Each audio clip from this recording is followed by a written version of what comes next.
이 시간은 요한계시록 정보 시리즈 81번째 시간입니다. 제목은 짐승의 비밀이 되겠습니다. 오늘 본문에는 10뿔 가진 짐승의 비밀이 게시되어 있습니다.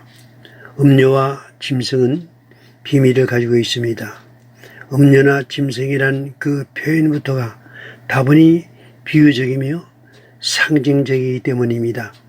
하나님께서는 음료나 짐승에 대하여 그 실제성을 비밀에 두시고 그 존재를 상징적으로 나타내셨지만 우리는 이 비밀을 추적해서 음료와 비밀의 정체를 파헤쳐 마지막 때에 이들의 정체를 들춰내야 하는 것입니다.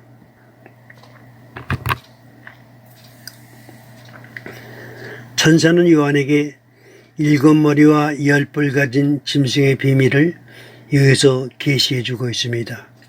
우리가 명심해야 할 일은 7머리와 10뿔 가진 짐승이란 요한이 이상 중에 본 짐승으로 이 짐승이 정말 계시의 추측을 이루고 있는 적것이다라는 사실을 우리는 아직까지의 계시를 통해서 알게 되었습니다. 이 짐승에 대하여 천사는 요한에게 네가 본 짐승은 전에 있었다가 지금은 없으나 장차 무지개로부터 올라와 멸망으로 들어갈 자라고 했습니다. 전에 있었다는 말은 역사상에 실존했던 역사적 인물을 말합니다. 지금 없다는 말은 이미 그 인물은 역사의 무대에서 사라졌다는 뜻입니다. 쉽게 표현해서 그는 이미 죽었습니다. 요한 당시에 그 시대에 지금에는 없었습니다. 그리고 지금 우리가 살아가는 이 시대에도 없습니다.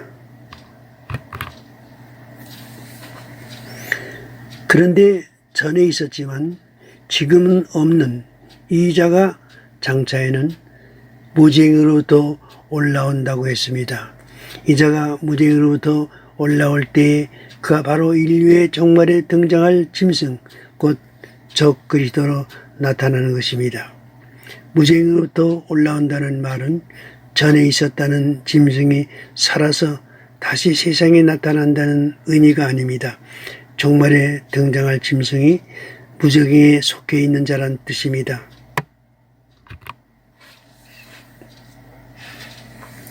그러면 전에 있었다가 지금 없다고 하는 이 짐승은 누구를 말하고 있는 것입니까? 요한이 이 계시를 받고 있을 때에 그는 그의 마음속에 뼈저리게 느끼고 있는 역사적인 적그리스도의 모형인물이 생생히 살아있었습니다. 그 자는 바로 지난날 이스라엘을 침공하여 예루살렘 성전을 더럽히고 하나님을 모욕하며 대적했던 시리아 왕 안티오코스 에피파네스를 가리킵니다.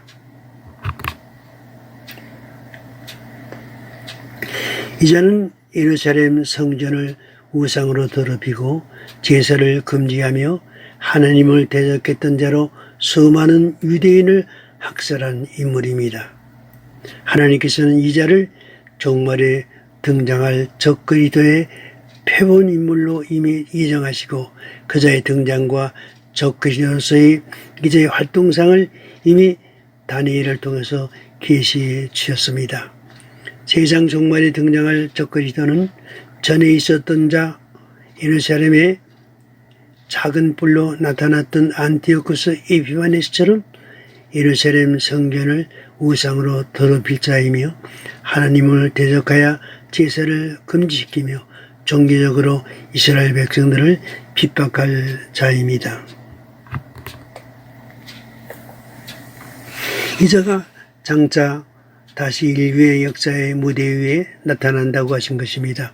이것은 안티오코스 4세가 다시 살아난다는 뜻이 아니라 과거에 작은 뿔로 등장했던 안티오코스 4세가 무지개의 사자였던 것처럼 종말에 등장할 적그리스도 역시 무지개의 사자로 등장한다는 사실을 보여주신 것입니다.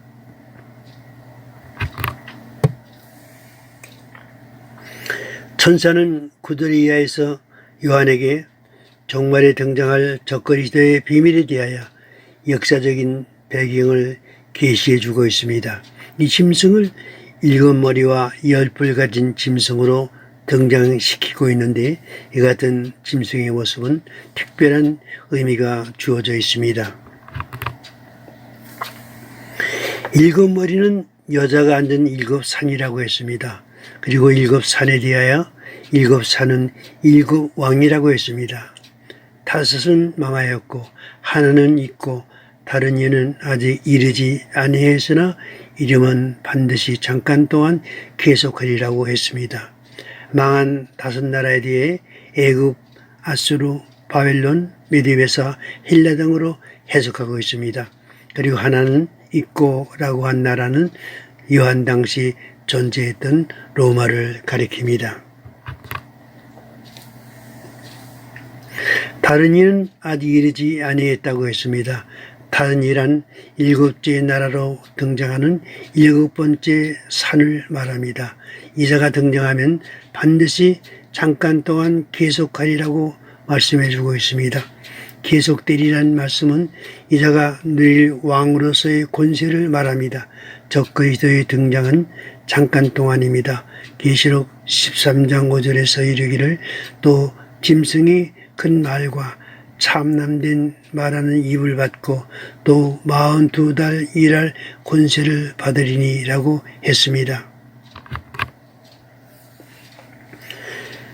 다른 이라고 표현한 이 짐승은 인류의 종말에 등장할 인물입니다. 6째 왕과 7째 왕과의 역사적 거리는 이처럼 굉장히 오랜 기간이 흐를 것입니다. 그 이유는 2가지입니다. 하나는 예언의 구심점이 되는 이스라엘이 2000여 년간 역사의 무대에서 사라질 것이기 때문입니다. 이스라엘이 회복되지 않은 종말은 존재할 수 없는 것입니다. 우리는 종말에 있을 하나님의 계시에 대하여 역사적 해석을 취하는 사람들입니다. 종말 계시가 반드시 인류의 종말에 역사적 사건으로 성취될 것이란 해석을 역사적 해석이라고 말합니다. 앞으로 역사의 무대 위에 유럽의 어느 한 나라의 왕이 어떤 정변이나 돌변적인 사태로 저격을 받아 죽는 자리에 이를 것입니다. 그러나 이자는 다시 살아나는 기적을 통해서 세계를 깜짝 놀라게 할 것이며 이자 위에 10뿔이 정비되어 그들의 왕이 되므로 강력한 세계적 지도자로 부각될 것입니다. 이자는 사탄으로부터 받은 권세와 능력과 보호자로 세계 지배의 권좌에 앉아 온 인류들에게 신적 경배를 받으며 짐승의 표를 줄 것입니다.